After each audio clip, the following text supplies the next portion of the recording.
Hello, welcome everyone. We're going to give about a minute for other people to jump on and then we'll get started. But thanks for joining us today. Eddie, on a scale of 1 to 10, how excited are you to talk about MMM today? Oh man, yeah, I wish there was a tool that could measure my excitement. Super excited. I guess that's a 10 out of 10. Thanks for the support.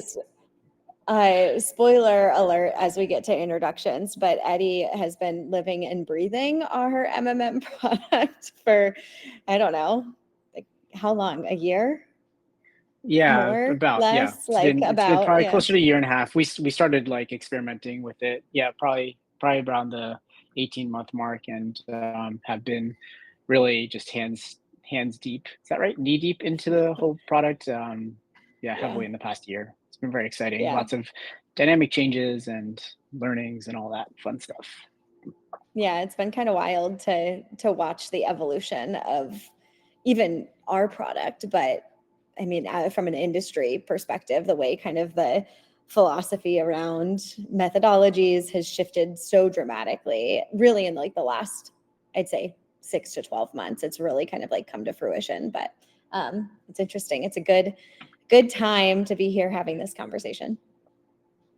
Yeah, I feel like every week I get someone post something about some new evolution of the product or a totally new product line that someone comes out with that we need to do research on, and it's definitely interesting of how it kind of pushes the pace. Yeah, it is. It's fun and I'm sure a little bit exhausting in your position as you're racing to be at the head of the pack, which is where we are. And so I'm excited to spend some time talking about our MMM platform today and kind of going through some of the features and giving you space to talk about it. And I think let's dive in. Yeah. Yeah, absolutely. Let's do it. Okay, cool. So today we are going to be your hosts. I'm Ashley. I'm our head of marketing here at Rockerbox. I already totally spoiled the introduction for Eddie, but he is our product manager over our MMM product. And so there is no better Rockerbox MMM expert to have on this call than Eddie. So I'm glad you're here today.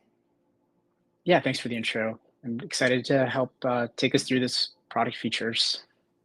Yeah, absolutely. So before we do that, Rockerbox historically as we were created, we were known for multi-touch attribution, right? And so it has been relatively recent over the last 18 months to a year, as Eddie said, that we've developed our MMM offering. And so what we've built is we've built marketing mix modeling for decision makers, really with the goal of being able to do a couple of things: to eliminate uncertainty, to optimize our resources, and to help you plan your budget scenarios. But before we jump into exactly how our product does those things, I want to kind of take a step back and talk about why is MMM so useful for modern marketing and like why has it come back, right? MMM is not new. Anyone telling you that MMM is like this new flashy shiny thing is pretty mistaken. MMM predates a lot of the other methodologies that we use in marketing measurement. But I think the reason that MMM is seeing a resurgence is because marketing mix modeling really provides a comprehensive view of the key marketing activities and other factors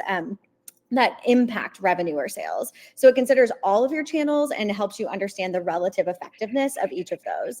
One of the key benefits of MMM is that it quantifies the contribution of different marketing activities to your overall business outcomes. And what that means is that you can make data-driven decisions and justify your marketing budgets with concrete evidence of ROI. So MMM kind of captures both the immediate and the delayed impact of your marketing activities. So it can show you how campaigns drive short-term sales spikes, but also how they contribute to long-term brand building. And it gives you kind of a fuller picture of your marketing effectiveness. So understanding the effectiveness of your marketing channels like allows you to stimulate different types of strategies and budget allocations to predict potential outcomes. And by identifying the most effective channels and activities, marketing mix modeling really helps you to optimize your future campaigns and ensure that your budget is allocated efficiently by maximizing your ROI, by focusing on strategies that deliver the best results. And just as a side note, today we're going to be talking about MMM and we're going to be talking about Rockerbox's MMM, but I would be amiss if I didn't say that our position here is that MMM is the perfect companion to MTA and to an MTA solution and answering, addressing, and understanding your marketing performance and opportunities. So, just a little bit of a plug there that we think MMM is best when it is used in conjunction with other methodologies like MTA. So moving on to the features and why we're here today, I'm going to pass it over to Eddie, and he's going to walk us through the top 3 features or 3 of our features of our MMM product. Yeah, thanks for the setup, Ashley. So just for everyone's context here, we're not going to go through the top to bottom features of MMM. We're going to go through some of the more recent introductions we made to the product. So namely, we're going to go through the data uploader that we introduced, KPI customization, and then also the scenario planner. So we're going to go through each of those in detail, starting with the data uploader. So what is the data uploader? What's the motivation for this? This product came out of our experiences onboarding customers on MMM and also the process of managing their model refreshes. So what we've learned in this process is that there are many challenges of getting MMM set up in the first place. So questions that came up were, how do we accept like a wide variety of data sets in order to incorporate into our MMM? And these data sets might vary pretty dramatically by customer. How can we speed up the data collection process? We have a lot of customers that start with us and they're very excited to see the results. So they want to shorten that time to value as much as possible. And then also we have a lot of customers that want to empower that to be empowered to actually initiate the model builds and refresh it themselves.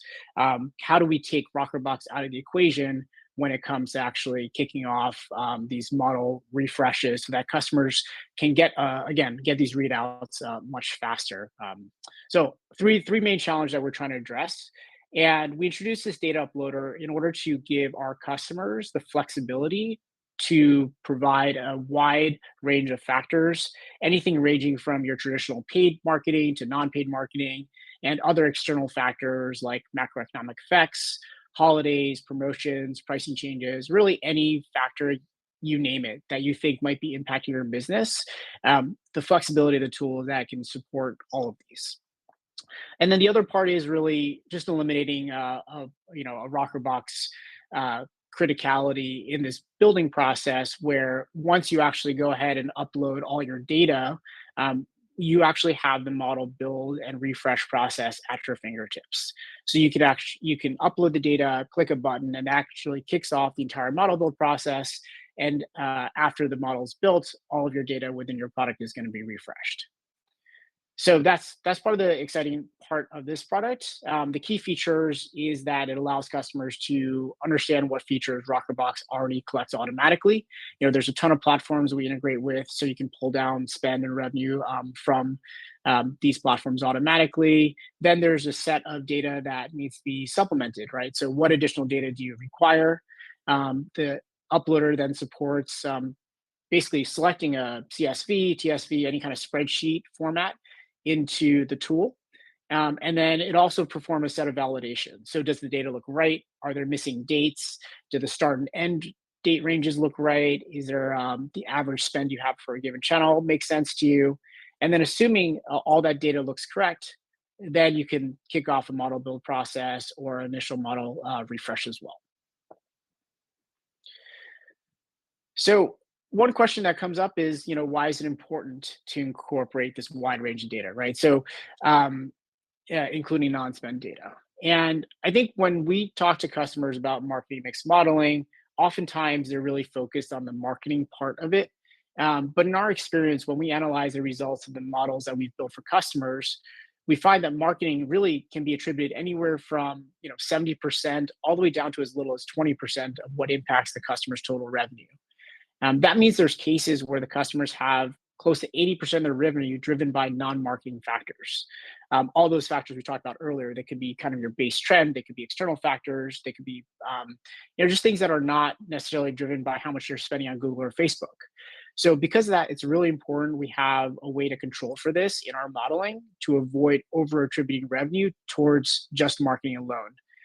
If we didn't do that, we'd end up having a situation where we're creating overly optimistic scenarios for each marketing channel where they appear to perform much better than they actually do in practice.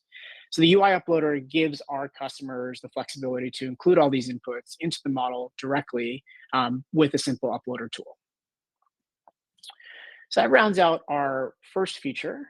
The second feature is around UI customization of KPIs. So during our early kickoff, as Ashley mentioned, we've been in this space for about a year and a half. Our early beta customers were all really focused on MMM to answer the question of what's driving my revenue. But as we started working with more customers, we started onboarding customers from different spaces. We learned that revenue wasn't always the primary vector that people were looking to optimize towards, and instead there was like alternative KPIs. And these could include something like as simple as like instead of total revenue, revenues focus on new customers only. So new user revenue. There's many customers that are in the subscription-based business where revenue actually isn't even an important factor for them, and they really only care about net new customer acquisition for first-time subscribers. There could be purchase orders that some customers really only care about a subset, where maybe orders that have accessories or promotional orders shouldn't be factored into revenue. And we even have some customers that really think about marketing as driving primarily upper funnel impact, and they don't really care about the downstream bottom funnel purchase events. So they really want to understand brand awareness, brand impact by evaluating something like session traffic. So during our onboarding process, our customer success team will take our customers through a business consult to make sure we understand exactly how they measure their marketing performance so that we can make sure our data modeling includes all the necessary data sets. And then our platform is going to show the relevant info only. So if you're as a business, as a marketer, care only about signups and not revenue, you're not going to see revenue ROAS in our product, but everything's going to be oriented around customers or CPA. So some examples that we're seeing with customers using that are different than just revenue. I do want to call out revenue is still the most common example that we see. But as we bring on more subscription-based businesses, we have customers whose KPIs are focused really around customer acquisition. That includes first-time subscribers, first-time purchases. We typically will ignore all recurring subscriptions. So in these cases, we're really focused on that, that subscription sign up and first-time purchase. We have probably a subset of our revenue-based customers that really focus on just first-time revenue customers. So in both this and the subscription case, the marketer role is really to drive that initial purchase. They think of the recurring revenue from subsequent purchases, subsequent subscriptions as a product responsibility. So really what they want MMM to answer is what is the marketing performance, not the product performance. And finally, there are customers that run promotions, trial boxes, accessories, things that aren't part of what our customers will consider their mainline product, which is really the focus of the marketing team. And in those cases, we work really closely with our customers to make sure that we're not artificially inflating their sales revenue, overcrediting any of the revenue to, basically products that aren't really in the wheelhouse of marketing. So we end up restricting it to just the mainline product. All right, so getting to our third feature, this is what we call our scenario planner. And effectively, this is really like an optimization tool for budgeting.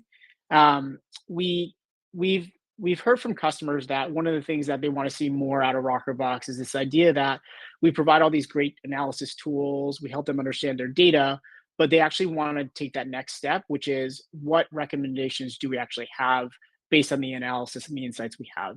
And Scenario Planner is really focused on helping our customers get to that next step.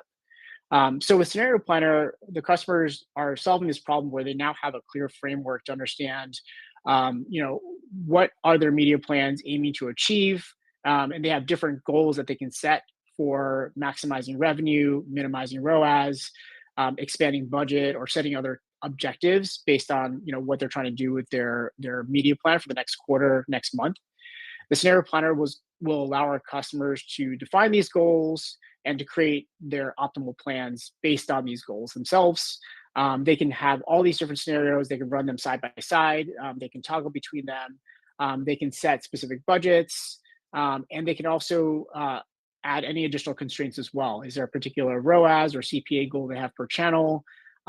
It's really designed to handle all these specific use cases and understanding that our customers have different timeframes for how they plan. Some plan at the monthly level, some plan for the quarterly level. We allow our customers to set all these constraints within the product and let our tool take all these constraints, take the optimization goals, and then spit out a bunch of outputs, which tells our customers, okay, given what we understand about your business, the goals you're trying to achieve, this is the media plan we have for you. So every channel we have a total budget assigned to it, and all of these are constrained by settings that the customer has set during the setup phase. So how do we actually apply these insights? Well, there's a lot of different strategies that you can play around with in the scenario planner. So we have the ability to optimize budget based on different goals. You can allocate your marketing budget across channels to maximize your desired outcomes. Again, it could cover revenue, ROAS, target CPA, other KPIs. You can set different planning horizons, weekly, monthly, quarterly. And given the outputs of this, you can then tweak the outputs with your own constraints on top of that. So what our constraints are going to be based on your most recent baseline budgets. So you'll have a default of this is what I spent on Google, Facebook, TikTok for the past 3 months. That's kind of my starting point. But I know that in the next quarter, I'm going to need to adjust these up or down based on my own goals. So we can set boundaries based on these different permutations of the settings, and the scenario planner is going to take all these into account when it makes the recommendations to you. Now, once you get a set of recommendations, you can compare and iterate over time. So, run different scenarios, understand what types of strategies you want to incorporate, and you can continuously refine and improve your marketing plans to get you closer to what you're trying to set for the upcoming quarter. And once you've actually implemented these plans, you can monitor the performance through Rockerbox, compare the outcomes with the results, and then next quarter when you're doing the same plan for Q4, you can implement these processes and make a better plan quarter over quarter. So by leveraging all these insights through the scenario planner, you're going to be increasing or enhancing your marketing effectiveness, improving your ROI, and really helping you achieve your business goals more efficiently.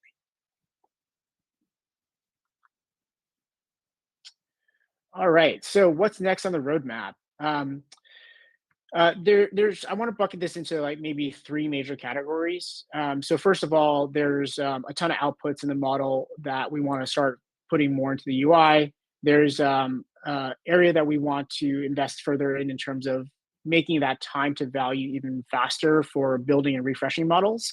And then big picture, there's a lot of collaboration between the MTA and MMM products that we look to introduce over the next couple quarters. So going through each of these in step. So first of all is around model data within the product itself. So to set some background here, our model outputs are featured within our product, but there's also a ton of capabilities that the model is capable of producing, from charts and metrics, insights that aren't available in the product today. And these are things that our customer success team, will supplement during the onboarding process to enlighten our customers about, how is X, Y, and Z factor performing. So a lot of this kind of sits outside the product today. It's part of our service offering. But we do want to make many investments to our UI so that customers can get access to the data directly inside the platform so they can explore on their own. So we have a ton of these updates planned already. You can expect to hear more from us in the next few weeks. We plan to release, new charts, new updates, new insights, basically multiple times throughout the quarter. So definitely stay close to us. You'll see many updates from us here. The second was around the build process, right? As you know, the data uploader is really geared towards making this process faster and easier for customers. We still think there's plenty of opportunities to make this even more streamlined, in order for us to automate the processes, to directly integrate with other platforms, get pipes built directly from our customers. We want to take as much of the manual steps as possible out of the equation so that customers can have a very efficient model build process and then get their results from the MMM as soon as possible. The last area is around the combination of MTA and MMM. This kind of the old saying, the whole is greater than the sum of the parts. So while both of these are two foundations of marketing measurement, we really believe that customers should be leaning to both methodologies um, that are oriented around the different types of questions they're answering. But at the moment, we think that there's opportunities for the two products to really work better in concert. So already we're using one centralized data collection source for spend data that we then use across MTA and MMM. But we do have plans to actually help them inform each other more closely in the future. So for example, on the MTA side, we know there are challenges with tracking for certain platforms, certain channels like walled gardens. And while we have solutions for many of these, like Facebook, TikTok, Snap, Pinterest, whether it's something we've built through a direct partnership, something through technology, um, MMM isn't bound by these attribution limitations. So oftentimes MMM can answer how well is a walled garden channel performing better than MTA. So we do see a world where MMM can actually help inform the MTA side of the business how well these channels are performing when they are hard to track, when there are limitations to the availability for MTA. On the other hand, the Rockerbox MMM uses a Bayesian multilinear regression, and it's a really fancy term. But what it means is that one of the things that we can incorporate is prior knowledge about your marketing behavior while we build our MMM model. So in this example, if you have prior knowledge for the MTA or honestly any other historical records about how a particular channel performs, you can pass these along to Rockerbox, and we can set these priors in our Bayesian modeling so that the MMM can explore results that are much more aligned with your previous expectations. And it's not to say that we're trying to create biases in MMM, but just as part of what the regression model it'll just help our regression model perform much better and get results that are more aligned with what you've experienced in the past. So really exciting updates. It's hard to pick which of these I'm most excited about. I think they're going to be great for our customers, great for everyone involved. So all of them I'm really excited about. Just definitely please stay close to what we're going to be coming out with in the next weeks, months, and quarters. Awesome. Thanks, Eddie. And you were on a roll there. Sorry to make you talk for such a long period of time, but really great information. And I think it's really exciting, right? Like if we look at the iterations of our product and the ways that we're able to help our customers today via some of that support that our team is offering, it's really exciting. We're really providing something that's really helpful to a lot of marketers. And to your point, it's just getting better every single day, which is really cool. So we've had a couple of questions come in. Sergio has a question. Can the tool measure all kinds of marketing activities, for instance, pop efforts? Yeah, I'm actually just looking that up because I'm not entirely clear what a pop effort is. It looks like something like a point of purchase display. Um, I think there's one. If I'm understanding this correctly, this is something that is maybe at the point of sale that you might see. Um, is that correct? I don't know if you're able to live answer that question. But I guess more broadly speaking, yeah. So can the tool measure all kinds of marketing activities? And the MM product is designed to take in a wide variety of data sets. But there are qualifications we have to have, right? So there are things that make the MMM model more effective than others. And questions we get all the time are I'm running a test for a given channel for a few days. Like, can MMM answer these questions? And it all comes back to really remembering that MMM is really looking at statistical data, and it needs a healthy amount of information in order to generate results. So if you just have one day event where you spent on a particular channel, it might have difficulty figuring out if there's an impact from that because there's only one data point that it can refer to, right? You had one big spike in spend on a holiday, and there might be a bunch of confounding factors. For something like pop, if I understand it correctly, it's likely to only impact sales for certain retail locations. So is it something that you're doing broadly across the board? Is it something you're only doing one DMA? If there is a density of data and you're running it for enough of a long time period where it will have impact on your revenue, then potentially the MMM can answer that question for you. Like, let's say you ran it across all your stores over a 3-month period, and the training data set was for two years, and we see an increase in that 3-month period, then certainly like there's something that we can be attributed to those pop efforts. But again, if you're only running in one DMA and you have, you're spread across the entire United States market, the effect of that's going to be relatively limited. So, kind of a cop out answer, but the cheap way of saying it is it depends on how much impact we see and like how granular the data you have access to is.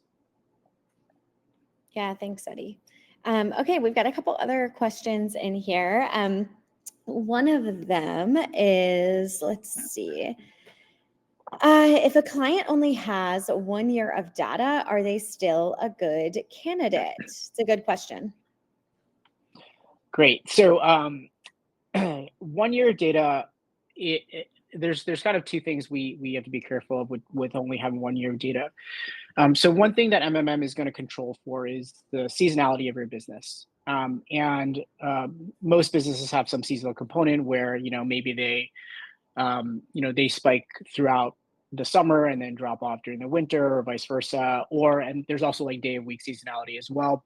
And if we only have 1 year of data, it's very difficult to separate the seasonality from impact from other channels. So if there's like a proxy for seasonality that the customer can provide outside of that, then that could be helpful. But that's one of the risks of only doing 1 year. So we ask for 2 years minimum, just so we can get a little bit of a baseline. But even then, like if you can provide 3-5 years of data, we would love to have that. If you ever ask a data scientist, can I give you more information? They're always going to be drooling and saying, yes, please give me 10 years of data. Give me as much as you have. So that's one component that we have to be careful of when it comes to seasonality, or rather being limited to 1 year. And then the other thing is, if you have 1 year of data and everything's at the daily green, that means you effectively have half as much information as you would have for 2 years of data and a third as much for 3 years. And again, when we're running statistical regressions, the more data you have, the more effective it is for getting closer to the truth. So ideally, we always look for 2+ years of information to get more data, as well as to factor in the seasonality components. It's not strictly necessary, but we would very much want to make sure we look at the model fit metrics, like the quality of the model, predictability of it, very closely if we're only getting a year of data.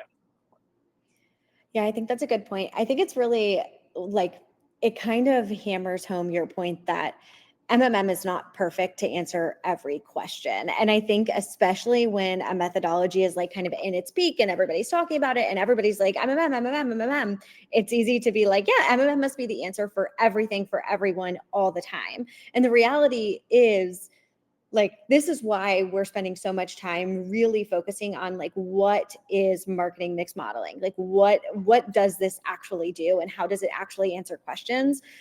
Because the model is only as good as the data that we can feed into it. And it's not going to be magic. And that's true for any provider. That's not just a Rockerbox thing. Like everyone should need more data in order to actually build you something that's going to be able to tell you something about your business. And I think that gets lost sometimes when it's really buzzy like it is right now. But we got a couple more questions. This one's interesting. I think you and I both kind of spoke a little bit to MMM and MTA together, but does MMM mean that MTA is dead? It's kind of a trick question. Yeah, I definitely not. We've talked about, I think there's different use cases that both are great at answering. And when we think about what we recommend to our customers, we want them to have a diversified measurement approach. We think that there's different tools for each question. So roughly speaking, the way we think about it is MMM is going to be great for high level understanding of what's driving your business, not just marketing, but all the factors of how the industry is trending, how you're doing vis-a-vis your competitors. Are there external factors like macroeconomic effects that are impacting your business? And then also, what is your marketing doing to drive sales up or down? And with that information, you can paint a high level picture of what channels are really the most effective, which ones are there opportunities for improvement, but you're never really going to get much further than channel or at best channel strategy, right? So when you think about the density of data required to build a robust MMM, you're really not going to get beyond, Google brand, non-brand, performance max, Facebook prospecting, retargeting. And even then, depending on how much you're spending, you might not get much more information than that. So it's really oriented around setting budgets at those platform channel levels and to some degree prospecting versus retargeting, kind of like your audience target distinction. MTA, on the other hand, is going to have a lot more information. Like it's much more granular because it's tracking things down to, user level, order level information. You can make decisions of understanding how well a given ad set, ad group campaign is performing. So that's like a huge advantage of MTA because maybe you're setting budgets at the Facebook level, but if you want to understand within Facebook how should you be reallocating for a given ad approach, MTA is going to be the best answer for that. The other aspect I would actually add on top of that too is kind of the timeliness of the response, the performance. So MMM is something that you're going to be refreshing quarterly, monthly. There's a cadence by which you're going to be have this data available in order to kick off these processes. MTA is effectively live, and MTA gives you those responsive outputs on a daily basis. So from like if you imagine you're just like operating a marketing hub and you need to see like where you need to make tweaks to Google, Facebook, TikTok, and Snap, MTA is going to have that opportunity for you. Whereas MMM is much more oriented around, answering these questions on a monthly, quarterly level. Yeah, absolutely. And so I think kind of piggybacking off that, I have one more question here. And then if anybody else has additional questions, this is your moment. Drop them in the chat and we'll answer them before we jump off. But the last question I have here is why do you need MMM continually? You've talked about quarterly refreshes, monthly refreshes, rather than an infrequent analysis. Yeah, so one thing that we've heard from customers as we've entered this space is that, from previous MMM providers, they're basically getting like a once a year readout of their business, and then they're setting a yearly budget, down to the quarter level, and then making decisions from there. And certainly that is a way you can operate your business, right? Like maybe it's sufficient for you to set a yearly budget and then make that plan, set it in stone, and then operate from there. We think that actually, though, like things change so quickly in the space. Maybe your budgets have changed, maybe the performance has changed. Maybe you have a new channel that you've launched and you need to incorporate that into your results, right? So as your marketing mix changes, the capabilities of what MMM produces and the results that it produces are also going to vary over time. So looking at a static snapshot of the analysis from last year to describe your business in the upcoming year is probably doing your business a little bit of a disservice. And again, maybe it's sufficient for a high level budgeting, but if you're trying to get a little more granular, you're trying to get a little sharper around how much budget you should be spending on a per channel basis, we do think you want to increase the frequency of your refreshes, at least down to the quarterly level. If you can manage at the monthly level, that's even better. Awesome. Thank you so much, Eddie. All right. Well, if anyone has additional questions that you think of after the session, you can always feel free to reach out to us. We are happy to answer any questions about both our MMM offering, or if you just have questions about MMM as a whole, we are happy to hear them and to answer them if we can. I wanted to just thank you all for joining us. This recording is going to be sent to you via email, and so you'll have access to this if you want to watch it on demand or revisit any of the answers that Eddie gave us today. Eddie, thank you for your time. I appreciate it. Thanks. Appreciate the opportunity. And seriously, if you guys have any questions, we're always happy to hear. Awesome. Thanks, everybody. Have a good rest of your day.